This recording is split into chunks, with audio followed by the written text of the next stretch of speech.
What is up, guys? This is Zypha here. Welcome back, or welcome to my channel. So in today's video, we're going to be taking a look at all of the changes that were brought to Dead by Daylight in the 7.5.0 patch. Now, I am a little bit late to the party here, but just bear with me, guys. I have been working on the Alan Wake chapter video, which you guys should have seen by now. I'm not sure when you guys will be seeing this video, but yeah, I've been working on that, and I've also been trying to plan out the rest of the Silent Hill 2 playthrough for February, and I have a completely other video that I've been working on too, which you guys should be seeing soon. So I've been doing a lot recently, guys, so just bear with me. I know I'm late to this. This did drop on the 30th of January, so for some of you, this won't be all that interesting because it is like a week ago now, but I figured I'd cover it anyways for anyone that hasn't looked into it, because some people just don't like reading patch notes, I guess, and maybe this could be just entertaining regardless, even if you kind of know roughly all of the details. But anyways, we're going to get into it without further waffling. So of course, with this patch, we did get the Alan Wake chapter, which I did make a completely other video on it, like I say, so be sure to go check that out if you haven't done so already. But first and foremost, we're going to be looking at new features. So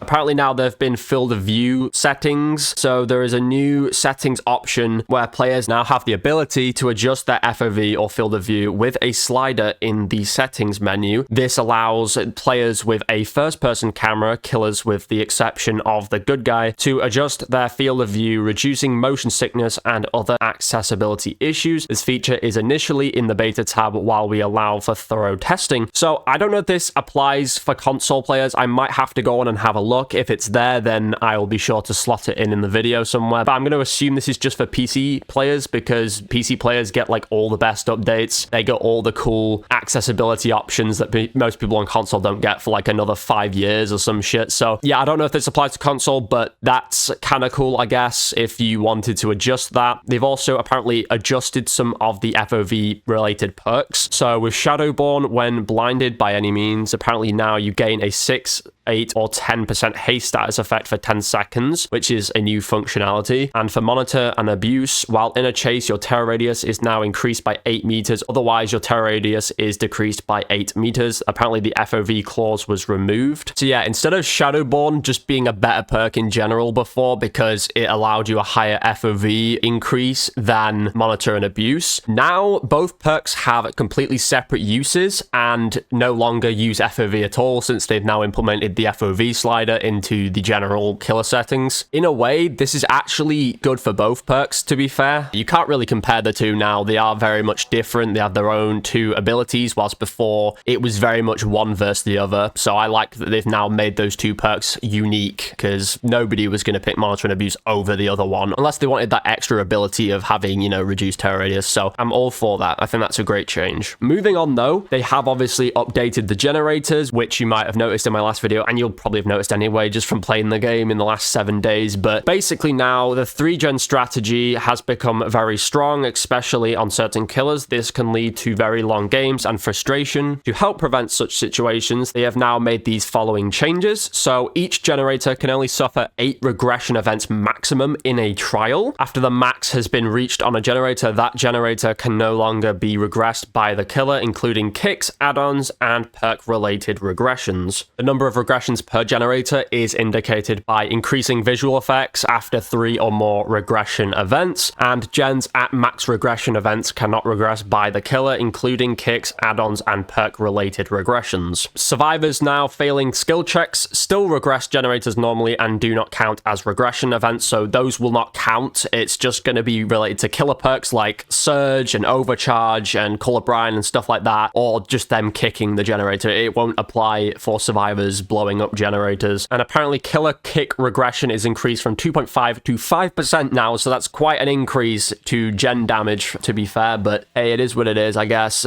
If it means making trials a little bit more lengthy, but in a good way, I guess, like, I don't know, maybe they just thought it wasn't fair before, that it didn't take a whole lot of damage and you could just tap it immediately to proceed working on it. So I guess I can understand that. But yeah, speaking of such, gen tapping is no longer possible now. To stop a generator generator from regressing, a survivor must repair 5% of the generator, and regression does not occur whilst repairs are in progress. So I'm actually kind of all for this, even though I didn't mind it before and I actually liked just being able to tap the generator. I do understand this change. The perks that this obviously affects are as follows. So first and foremost, we have Hex Ruin. All generators are affected by Hex Ruin. While a generator is not being repaired by a survivor, it will immediately and automatically regress repair progress at 50, 75, or 100% of the normal regression speed, and it no longer deactivates when a survivor is killed. Surge and Pain Res, it does not create a loud noise notification if no progress is lost on the generator. For Oppression, it only causes a regression event on the generator that was kicked, and for Overcharge, only the initiating kick counts as a regression event. So that is all. Let me know what you guys think about that. I'm personally not too bothered. I do believe now when it has reached a max regression event, when the killer tries to come over to kick it, it like kind of puts these weird spikes up in front of the generator which block it off from being damaged. So that's kind of interesting. I actually haven't seen that in a live game yet, so I guess I'll find out what that looks like at some point. Moving on to content now. So they have re-enabled the Nowhere to Hide perk and the Night, which were both removed for quite a while. I believe it was like a few weeks to a month, if I'm not mistaken. It was they were disabled for quite a while, and I know there was quite a few people on DBD Twitter who were going off about it, like, oh, bring back the Night, bring back Nowhere to Hide. Personally, I couldn't give a fuck about the Night. I never play him. I maybe have as much as like an hour or just under an hour playing as the Night. Like, I just don't care for him as a killer. I just think he's so lackluster in his design. I mean, granted, I like that you can send the knights off to do different tasks. That's cool, but it's one of those killers that just promotes holding W, I guess, if you're a PC player. It's just one of those just vertical run killers where you just gotta kind of outrun the ghosts, and it just becomes a pain in the ass, in my opinion, because they basically break all rules of the game because they aren't physical beings, they're ghosts. So they can phase through windows, they can do just about anything. They can go through pallets. I just don't like the Night, so I don't care less. I do understand, though, with Nowhere to Hide, because that is a pretty good perk, and I actually do run it, I think, in my Ghostface build, so I'm happy that that's back anyway. I'm spending too much time on this. This is just two little minor updates, but obviously we got the Alan Wake chapter. We don't need to read all of that because you guys already know. Moving on to the killer updates. So for the Hillbilly, he got a completely new rework now, and I actually thought somebody was hacking. Uh-oh, retard alert! Because when I first went into a game, I think it was the second day after the update, I came across a Hillbilly who was just turning corners so quickly that the chainsaw was revving and turning like this blue flaming color. And I was like, what the fuck's going on? Why is this guy like using the ability with such ease? I was thinking like, this is not right. What the fuck's happened? Like, is this guy cheating? And then I found out, oh no, they've updated the Hillbilly, which is probably why there's a lot of people playing him now. And there's also an influx of players running Lightborn now for some reason. So that's cool, I guess. But yeah, we're just going to go over that. So for the killer power, press and hold the power button to break into a chainsaw sprint. Survivors hit during a chainsaw sprint are put into the dying state. Revving the chainsaw and sprinting with the chainsaw each cause the overdrive meter to increase. The meter decreases when the chainsaw is not in use, and when the meter is full, the chainsaw goes into overdrive. So for the base changes, they've increased the chainsaw sprint movement speed to 10.12 meters per second, which was previously 9.2. So that got a slight buff. They've also decreased the chainsaw hit cooldown to 2.7 seconds from the previous 3 seconds. They've decreased the chainsaw miss cooldown to 2.5, which was previously 3 seconds. They've increased the movement speed during the chainsaw miss cooldown to 2.3 meters per second, which was 1.38 meters per second before. And they've decreased the size of the chainsaw's collision to improve navigation during a chainsaw sprint. And they've also disconnected the chainsaw's sensitivity from controller sensitivity, where originally the baseline sensitivity was set to 100% of the controller sensitivity. Yeah, so there's quite a mouthful there,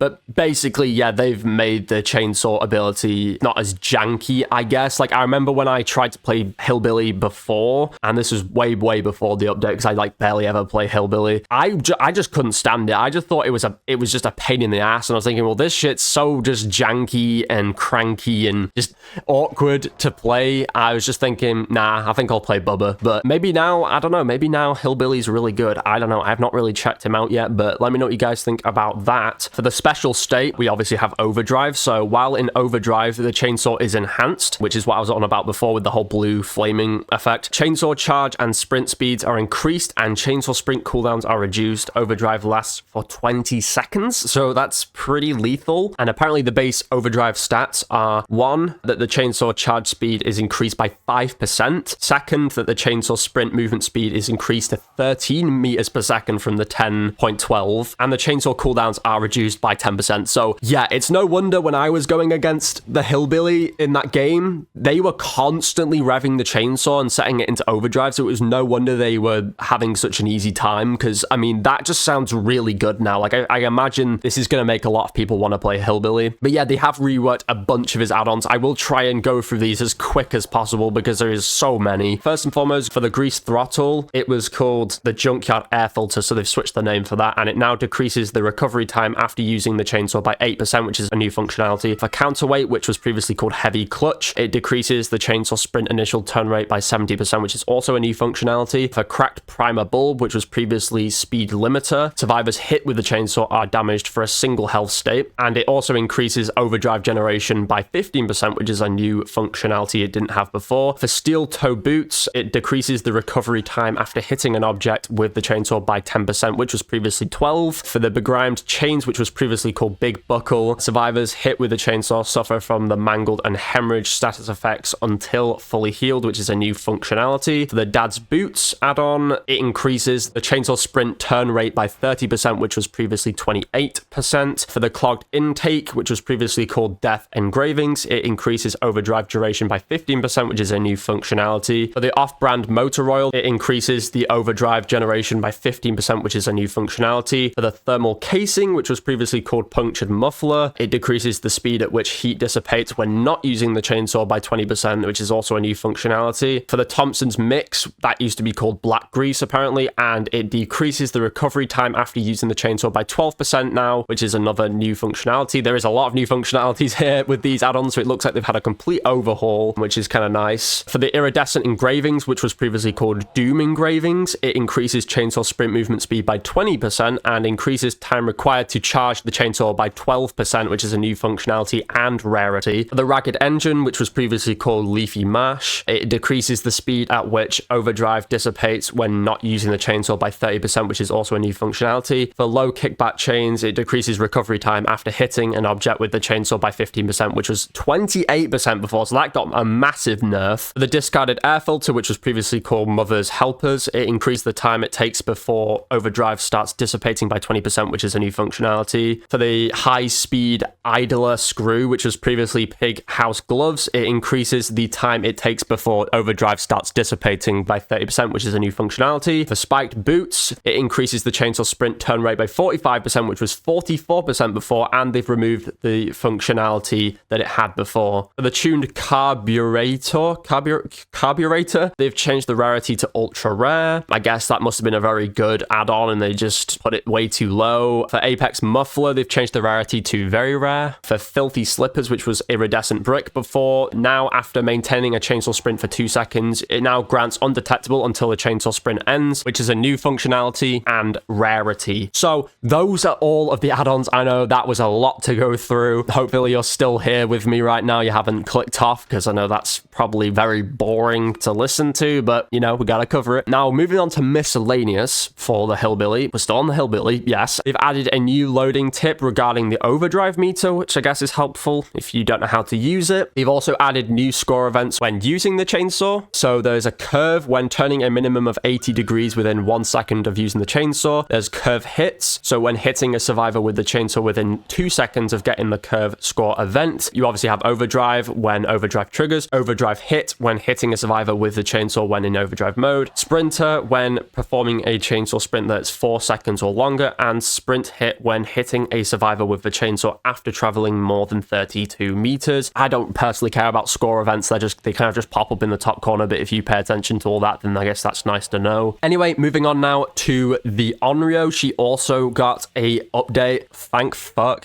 Onryō is honestly considered probably one of the weakest killers in the roster. I mean, I've actually had a lot of really good games as her recently, just running the ring book thing. I'll have to pop up on the screen, but these two add-ons, I think it's the cabin sign and then there's the well book. Those are the only two add-ons I run now for her, and it honestly makes her really fucking broken. Like, I swear to God, she's so powerful that I don't even really need to rely on perks at that point because those add-ons are just so good. But I've actually been having fun with the Onryō for once, which is kind of surprising because I hated playing her before because I just thought she got really boring, and she's so just, even though she has so many televisions, she doesn't feel very strong. She doesn't feel like she adds a lot of map pressure, and her add-ons and just overall strength in loops and stuff was non-existent. Like, I mean, she has good add-ons, granted, but some of them are just kind of useless. So yeah, hopefully she's a lot better now. Let's just find out, I guess. For demanifested state, while demanifested, the Onryō can gain bloodlust as usual. The Onryō can enter chases as usual. When demanifesting though, bloodlust is no longer lost, and you increase demanifested state invisibility duration from 1 to 1.2 seconds. So that got like a minor buff, you know, nothing crazy. For her power, the teleport cooldown from the previous update was removed apparently. Condemned gained from teleports has been increased to 1 full stack. For the new power meter, it resets on teleport and charges automatically afterwards for 10 seconds. And if the power meter is at 98% or more when teleporting, the teleport applies condemned to survivors within 16 meters of the TV where the Onryō projected or any other powered TV. And if the power meter is below 98%, no condemned is applied. For powered TVs, you now have visual effects showing range at all times when powered and are revealed to survivors within 16 meters. Hooking a survivor locks in up to 2 stacks of condemned, which applies for each hook action, and these stacks become impossible to remove. So she got quite a rework there. I'll probably have to reread over these to really formulate an opinion because right now I'm just reading them and it's not really like sunken in yet. I've not actually had a chance to test it out. Moving on to her VHS tapes though, which before were basically useless. You just had no incentive to use the tapes. Like, you could go the whole game without touching the tapes if you wanted to, unless they were running a condemned build like I have, where it fills up so fast that you kind of have to. Unless that's the case, there really wasn't any use. So I'm actually curious to see what they've done here. So the tapes no longer grant protection from gaining condemned while holding them. That's kind of scary, I guess. If you're carrying them around the map, you are no longer protected. So I like that. That's cool. Survivors no longer gain condemned if hit while holding a tape, and survivors no longer lose their tape when attacked. Survivors must bring their tape to the furthest TV, which is highlighted in yellow. Retrieving a tape now takes 1 second, which was previously 2, and inserting a tape in a TV now takes 1 second, which was previously 2. So they've made that much quicker for survivors. I know it's not a huge difference, a second, but yeah, I haven't really got like any strong opinions on that right now. Moving on to her add-ons. For the videotape copy, it increases the range at which survivors gain condemned from projection by 2 meters, which is a new functionality. For Ryko's watch, I hope I'm saying that right, it increases the invisibility duration while demanifested by 25%, which was 33% before, so that got quite a big nerf. For the ring drawing, that's the one I was on about, which is one of my favorite add-ons for her. When hooking a survivor carrying a tape, other survivors gain 1 condemned stack, which is a new functionality, so that's kind of nice. For the tape editing deck, each survivor starts the trial with a tape in their possession, and their target TV is the furthest from their location, so there's no change there apparently. But survivors that insert their tape are revealed for 6 seconds, which is a new functionality. For the iridescent videotape, projection does not turn off TVs and does not apply condemned, which is a new functionality, and TVs turned off by survivors take 20% longer to turn back on, which is also a new functionality. That's all the Onryō changes out of the way. Let me know what you think about those guys. Moving on, we have the Blight, who also had a bunch of updates, but to his add-ons. So yeah, there's quite a few here too. For the Blighted Rat, it increases rush speed by 2% for each consecutive rush, which was 4% before, so that's been nerfed quite a bit. For the Blighted Crow, it increases rush speed by 3% for each consecutive rush, which was 6. That's also been nerfed quite a bit. For Adrenaline Vial, it increases maximum rush tokens by 2, increases the maximum rush look angle by 20 degrees, and increases rush speed by 5%, and it's had an adjusted functionality. For the Alchemist's Ring, it increases rush duration by 20% for each consecutive rush, which is a new functionality. For the Compound 33, it increases rush turn rate by 11% for each consecutive rush that travels at least 3 meters up to a maximum of 33%, which is a new functionality. For the Iridescent Blight tag, it enables rush to be performed without spending tokens, and rush bonuses are capped at 3 consecutive rushes. Blighted Corruption goes on cooldown for 20 seconds after a lethal rush attack missing a slam or breaking a pallet with blighted corruption, and it has a new functionality for that too. I don't really have a lot of thoughts on that. I'm not a Blight main. I don't really ever play Blight, if I'm honest with you, but I do think that the adrenaline vial seems quite promising with the changes they've done to that. I don't know if that's better or worse than before, because I honestly am not very good at remembering add-on abilities and that specific of info. But moving on to general perk updates. So for Quick Gambit, this perk, I'm just gonna say it, it's fucking useless. Who runs Quick Gambit? Genuinely, I hope they've made it better, because I swear to God, nobody runs that perk. It's basically useless. When you are chased by the killer, you see the auras of gens within 36 meters, and survivors working on highlighted generators receive a 6, 7, or 8% speed boost to the repair action. I can't tell if this is saying that there is a new functionality or that those are new functionalities that I've just read out. They don't make it very obvious on DBD patch note site, so bear with me, guys. Before, wasn't it that when you were within range of a generator when the killer's chasing you, it would let your teammates get a speed increase to gens, I believe? Survivors working on highlighted gens receive... Okay, so they still receive a speed boost. Then you also see the auras of gens, I guess, if you're running the perk. Essentially, nothing has really changed for that, and I don't see anyone really using it still. So, well done, behavior. It's just too situational, regardless of whether you add the aura reading element, and in most cases, if you bring a killer within range of a gen in progress, they're either going to leave you to go kick it, or your teammates will just dip out of fear that the killer will then redirect towards them. So, Quick Gambit, back into the shadows you go, buddy. For Save the Best for Last, you become obsessed with one survivor. Nothing's changed there. Earn a token for each successful basic attack that is not dealt to the obsession. Each token grants a stackable 4%, which was 5% before. Decreased successful basic attack cooldown. You can earn up to 6, 7, or 8 tokens, which was just 8 tokens before, so that's now got a tier rating to it. And when hitting the obsession with a basic attack or special attack, you lose 2 tokens, and you cannot gain tokens as long as the obsession is sacrificed or killed. They've apparently adjusted the damage source and the tokens lost for that. For Grim Embrace, each time a survivor is hooked for the first time, you gain a token. Then when you leave a 16-meter range of that hook, all generators are blocked for 8, 10, or 12 seconds, which is a new functionality. Upon reaching 4 tokens, when you leave a 16-meter range of that hook, the entity instead blocks all generators for 40 seconds, and the obsession's aura is revealed to you for 6 seconds. They've basically increased the times, and they've added a proximity clause to that. And then it says this perk then deactivates. Moving on to events, we have the modifier Lights Out, which will be active from February 7th. So this is actually the following day from when I'm recording this. I am recording this on the 6th. So this will be active from February 7th from 11 a.m. Eastern Time to February 14th, 11 a.m. Eastern Time. I'm not 100% sure what this is, but I believe it might be one of the event ideas that they hinted at in one of their satisfaction surveys. If this is what I think it is, then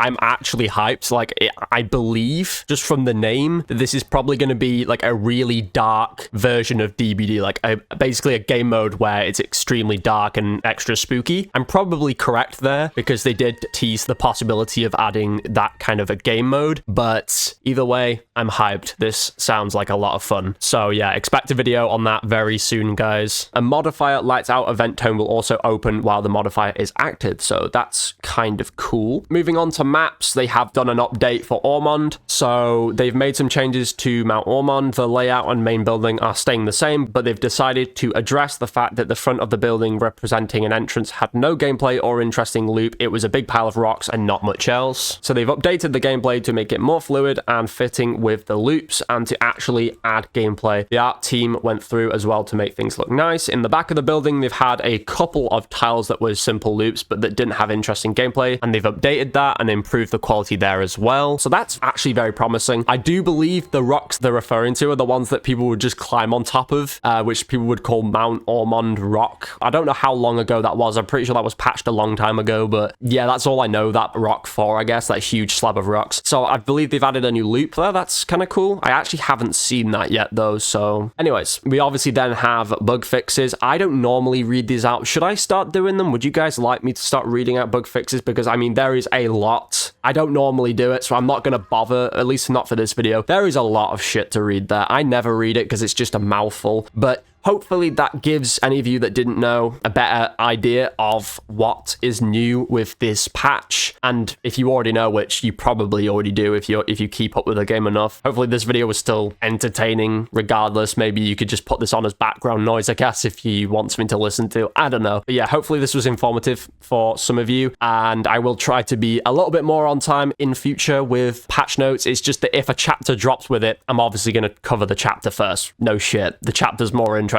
than the patch notes. And I am one person. I don't have an editor. I make all my videos myself, so it will take me a while if I'm trying to get multiple things out at once. I think it was 2 videos ago now for you guys. I did announce in that video that I was making my upload schedule at least 1 video per week, but you might be noticing at the moment there's a lot more than that, and it will go back to just 1 a week. But whilst I'm trying to cover all this stuff and obviously trying to get through Silent Hill 2 videos, I will be posting way more frequently, so I'll be basically just pushing aside the normal schedule for a while and trying to get out as much content as possible. That's all I had to say. Let me know once again what you guys think in the comments about any of these changes. I'd be very interested to know. I'll probably have to go back through and reread them a few more times, or maybe experience them in lifetime before I formulate, full opinions on them. But there's some pretty decent updates there, so especially for the Onryō, that sounds very interesting. I am definitely going to hop on and test out the Onryō and Hillbilly, because I never used to play Hillbilly, and maybe now I will start playing him a bit more. Hopefully you guys enjoyed. Be sure to smash the like button down below if you did. It would greatly help the video out in the algorithm. Don't forget to subscribe also if you haven't done so already, and hit the bell icon next to it so you never miss a single video. I am trying to reach 500 subs, so if you can help me get there, that would be absolutely awesome. I'm sorry this is such a long one. I'm nearly coming in on 40 minutes here, so I'm going to have to do quite a bit of editing. I shall catch you guys very, very soon with another video. Goodbye.